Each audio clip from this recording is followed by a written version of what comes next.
Hi hello வணக்கம் மக்களே, நீங்கள் பார்த்துட்டு இருக்கிறது கலி ரிப்போர்ட்ஸ். நான் உங்களுக்கு சுஜி. ஸோ ரொம்ப நாள் கழிச்சு உங்களை பார்க்கறதுல ஹாப்பி. அண்ட் இன்னைக்கு நம்ம என்ன பார்க்க போறோம்னா பிக் பாஸ் சீசன் 9 கண்டஸ்டன்ஸ். ஆமாங்க, இன்னும்மா கண்டஸ்டன்ட் லிஸ்ட்டே வரல, நீ ஒரு லிஸ்ட்டு சொல்ல போறியா அப்படின்னு கேட்காதீங்க. ப்ராபப்ளி இவங்கெல்லாம் இருக்கலாம் அப்படின்னு ஏகப்பட்ட யுகங்கள் ஆல்ரெடி சோஷியல் மீடியாவில் போயிட்டு இருக்கு. அதில் ஒரு 10 பேரை நான் பிடிச்சிட்டு வந்திருக்கேன். ஸ்ட்ராங்காக அந்த 10 பேரும் உள்ளே இருக்கலாம் அப்படிங்கிற மாதிரி ஒரு அஃபீஷியலான நியூஸ் வந்திருக்கு. ஸோ யார் யார் அந்த 10 பேர் இவங்கெல்லாம் இருக்கலாம் அப்படின்னு. ஸோ மேக்ஸிமம் பார்த்தீங்கன்னா 15லேருந்து 18 பேர் வரைக்கும் உள்ள தள்ளுவாங்க. அப்புறம் வைல்ட் கார்டு என்ட்ரி வேற 3 வரும், அதையும் பிடிச்சி உள்ள தள்ளுவாங்க. பட் இதில் ஒரு 10 பேர் இவங்கெல்லாம் ஸ்ட்ராங்காக உள்ள போகிறாங்க அப்படிங்கிற மாதிரி நியூஸ் வந்திருக்கு. ஸோ அவங்க யார் யார் அப்படிங்கிறத நான் அவங்ககிட்ட சொல்ல போகிறேன். ஸோ வாங்க வீடியோக்குள்ளே போகலாம்.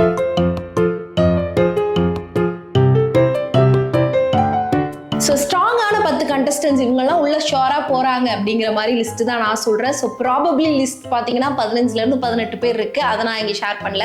ஸோ அந்த 10 பேரில் ஃபர்ஸ்ட் பார்த்தீங்க அப்படின்னா ஸ்ரீகாந்த் தேவா அவர்கள் உள்ளே போவார் அப்படின்னு சொல்லப்படுது. ஆமாங்க, மியூசிக் டைரக்டர் ஸ்ரீகாந்த் தேவா நம்ம எல்லாருமே கேள்விப்பட்டிருப்போம். அவரோட சாங்ஸ் எல்லாமே நிறைய பெப்பி சாங்ஸ்லாம் நிறைய கேட்டிருப்போம். தேவா அவர்களுடைய மகன் ஸ்ரீகாந்த் தேவா தான் உள்ளே போகிறாரு. அதாவது போன பிக் பாஸ் சீசனில் ரவீந்தர் உள்ளே போயிருந்தார், ஃபேட்மேன் ரவீந்தர்.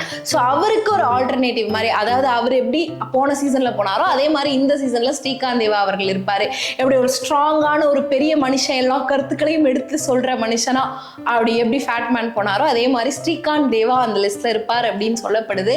இருந்தாலும் ஸ்ரீகாந்த் தேவா கிட்ட இருந்து ஒரு மியூசிக் வைப்பை நம்ம எதிர்பார்க்கலாம்னு நான் நினைக்கிறேன். ஏன்னா ஸ்ரீகாந்த் தேவாவை எடுத்துக்கிட்டீங்க அப்படின்னா நம்ம சீசன் 3 எப்பவுமே நமக்கு வந்து எக்ஸாம்பிள் சீசன் 3 மட்டும்தான். சீசன் 3ல பார்த்தீங்கன்னா நல்ல சாங் போட்டு கும்மான அடிச்சு அந்த சீசனே களை கட்டியிருக்கோம். ஸ்ரீகாந்த் தேவா அவர்கள் அப்படி மியூசிக் எல்லாம் கரெக்டாக யூட்டிலைஸ் பண்ணி பாட்டெல்லாம் அங்கங்கே பாடினார்னா ஒரு ஃபினாலே வரைக்கும் வர வாய்ப்பு இருக்கு.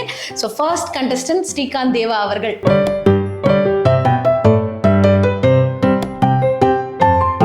ஸோ நெக்ஸ்ட் பார்த்தீங்க அப்படின்னா புவி அரசு அப்படிங்கிற இவர் தாங்க வரப்போறாரு. இவர் மிஸ்டர் அண்ட் மிஸ்ஸஸ் சின்னத்திரையிலையும் போட்டிட்டு இருக்காரு.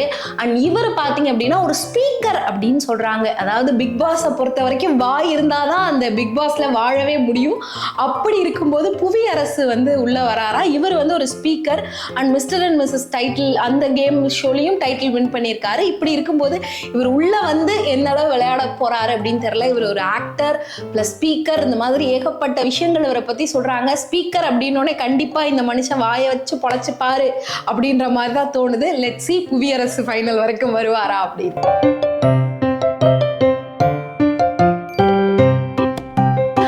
நெக்ஸ்ட் பார்த்தீங்கன்னா ஜனனி அசோக் குமார். இந்த ஜனனி இவங்களை வந்து எல்லா பிக் பாஸ்லையுமே வந்து ஒரு சீசனுக்குமே அவங்கள கண்டஸ்டன்ட் லிஸ்ட்டை நம்ம கொண்டு வந்துருவோம். இந்த மாதம் இந்த சீசன் போவாங்க, அடுத்த சீசன் போவாங்க, இந்த சீசன் கண்டிப்பாக அவங்க உள்ளே இருக்காங்கன்ற மாதிரி தகவல் வந்துருச்சு.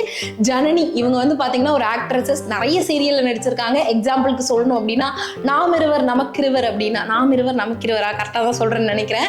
ஸோ செந்தில் அவர்கள் நடித்த சீரியல், இந்த சீரியலில் இவங்க வந்து ஒரு சிஸ்டர் ரோலில் பண்ணியிருப்பாங்க அப்படின்னு நினைக்கிறேன்.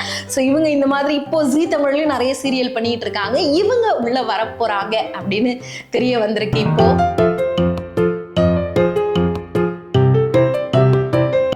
அண்ட் இவங்களை தொடர்ந்து ஒரு இன்ட்ரெஸ்டிங்கான கண்டஸ்டன்ஸ் உள்ள வரப்போறாங்கப்பா. இவங்க இந்த மாதிரி ஆட்களை இறக்குங்க, இவங்க தாங்க வேணும் அப்படின்றது யாருன்னா நம்ம ஃபரீனா. ஸோ ஃபரீனா வந்து நிறைய பேருக்கு தெரிஞ்சிருக்கும். ஒரு Instagram trending famous celebrity as well as அப்படியே பார்த்தீங்கன்னா டெலிவிஷன்லேயே ஒரு ஃபேமஸான செலிபிரிட்டி. பாரதி கண்ணமால வெண்பா அப்படின்னு சொல்லிட்டு எல்லாருக்கும் பயங்கரமா டார்ச்சர் கொடுத்த ஒரு கேரக்டர். ஸோ இவங்க வந்து ஃபரீனா உள்ள வரப்போறாங்க. போன சீசனுமே இவங்க நேம் அடிபட்டுச்சு, இந்த சீசன்ல இவங்க கண்டிப்பா உள்ள இருக்காங்க அப்படின்னு சொல்லப்படுது. ஸோ பார்க்கலாம் ஃபரீனா வந்து உள்ள வெண்பாவா இருக்காங்களா, ஃபரீனாவா இருக்காங்களா, டார்ச்சர் கொடுக்குறாங்களா, வில்லி ஆகுறாங்களா அப்படிங்கிறதுலாம் அந்த சீசன் போக போக தான் தெரிய போகுது.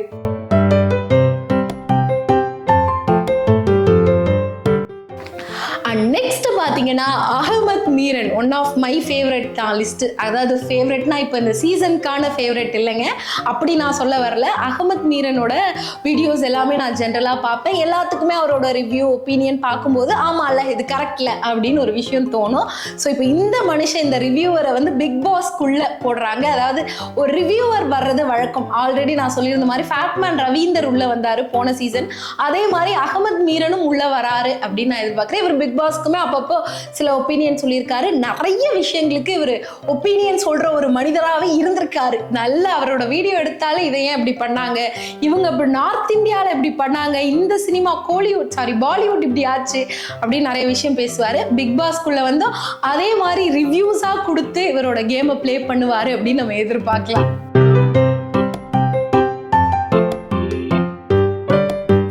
நெக்ஸ்ட் பாத்தீங்கன்னா ராஜவேலுவான்னு தெரியல. இவர் யாருன்னு பாத்தீங்கன்னா KPY கலக்க போகுது யாருல வந்து one of the contestant. So நிறைய விஜய் டிவி ப்ராடக்ட்டை தான்ப்பா இறக்குவோம் அப்படின்னு இறக்குவாங்க. ஸோ இவரும் ஒரு விஜய் டிவி ப்ராடக்டா இருந்தாலும் அந்த அளவு ஃபேம் ஆகாத ஒரு நபர்னே சொல்லலாம். ஏன்னா KPYயை பொறுத்த வரைக்கும் நிறைய பேர் இப்போ ஃபேம் ஆயிருக்காங்க. அண்ட் இதுல வந்தவங்களுமே நிறைய பேர் ஃபேம் ஆயிருக்காங்க. பட் இவர் KPYல வந்த நபர் அப்படின்னு சொல்றாங்க. ஸோ இவர் KPYல வர ஒரு பர்சன், அதாவது கலக்க போகுது யாருக்கு வர அளவுக்கு டேலண்ட் இருக்குனாலே கண்டிப்பா அவங்க நல்லா வாயாடுவாங்க அப்படின்னு தான் அர்த்தம். ஸோ ராஜவேலு வந்து உள்ள வந்து என்ன பண்றாரு, எப்படி அவர் வாயாடி அவருடைய திறமையை நிரூபிக்கிறாரு அப்படின்னு பார்க்கலாம்.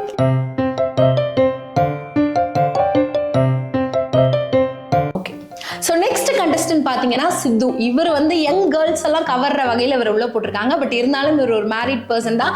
சித்து நீங்கள் நிறையவே பார்த்துருக்க முடியும். ஒரு ராஜா ராணி சீரியல் எல்லாம் நடிச்சிருந்தாரு.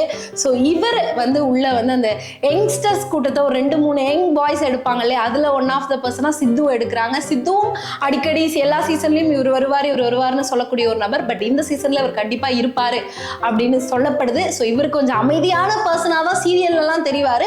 பார்க்கலாம் பிக் பாஸ் வீட்டுக்குள்ளே இவர் எவ்வளோ ஃபைட் போடுறாரு அப்படின்னு.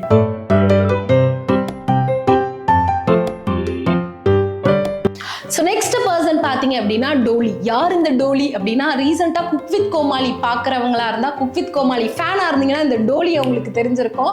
ஸோ இவங்க வந்து நிறையவே குக் வித் கோமாளி ஃபேன்ஸ்க்கு ரொம்ப பிடிச்சவங்களா இருக்காங்க. அண்ட் இப்போ ரீசெண்ட் டேஸில் கொஞ்சம் ஃபன்னியாக குக் வித் கோமாளியில் இருந்துட்டு இருக்காங்க. இவங்களும் இந்த பிக் பாஸ் 9க்குள்ளே வரலாம் அப்படின்னு சொல்லப்படுது. அதே மாதிரி குக் வித் கோமாளியிலேருந்து இந்த உமா ஐயர், அவர் பேர் எனக்கே வாயில வரலைங்க. ஸோ அவர் வந்து சடனாக வந்து குக் வித் கோமாளில இருந்து எலிமினேட் ஆயிட்டாரு. நல்லா சமைச்சிட்டு இருந்தாரு, இவர் ஏன் எலிமினேட் ஆயிட்டாரு அப்படின்ற மாதிரி நம்ம ஷாக் ஆனோம். ஸோ அவருமே பிக் பாஸ்குள்ள வர்றதுக்கு நிறைய வாய்ப்புகள் இருக்கு அப்படிங்கிற மாதிரி சொல்றாங்க. அண்ட் ஃபைனலி இன்னொரு நபர் யாரு அப்படின்னு கேட்டீங்கன்னா சித்தார்த். ஸோ இந்த சித்தார்த் வந்து இவரும் விஜய் டிவி ப்ராடக்ட் தாங்க. விஜய் டிவி சீரியல்ல நிறைய நடிச்சிருக்காரு. விஜய் டிவில ஒரு டைட்டில் கூட ஏதோ அழகிய தமிழ் மகன் ஒரு டைட்டில கூட வின் பண்ணியிருக்காரு இவரு.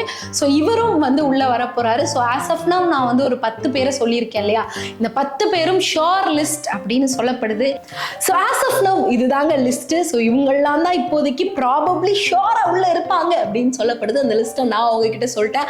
இது மட்டும் இல்லாமல் தொடர்ந்து 100 டேஸ்க்கான ரிவ்யூவும் நம்ம சேனல்ல இனிமேல் போகுது. ஸோ டெய்லி பிக் பாஸ் முடிச்ச கையோட நீங்க இங்க வந்து ரிவ்யூவும் ஒப்பீனியனும் என்ன நடந்துச்சு அப்படிங்கறத தெளிவா தெரிஞ்சுக்கலாம். ஸோ மறக்காம பிக் பாஸ் குறித்து இன்னும் பல தகவல்களை தெரிஞ்சுக்க கர்லி ரிப்போர்ட்ஸை சப்ஸ்கிரைப் பண்ணி வச்சுக்கோங்க. Stay tuned with Logu Suji. இன்னும் 100 டேஸ் என்னென்னலாம் பிக் பாஸ்ல காத்திருக்கு அப்படிங்கிறத நம்ம சேர்ந்து பார்க்கலாம்.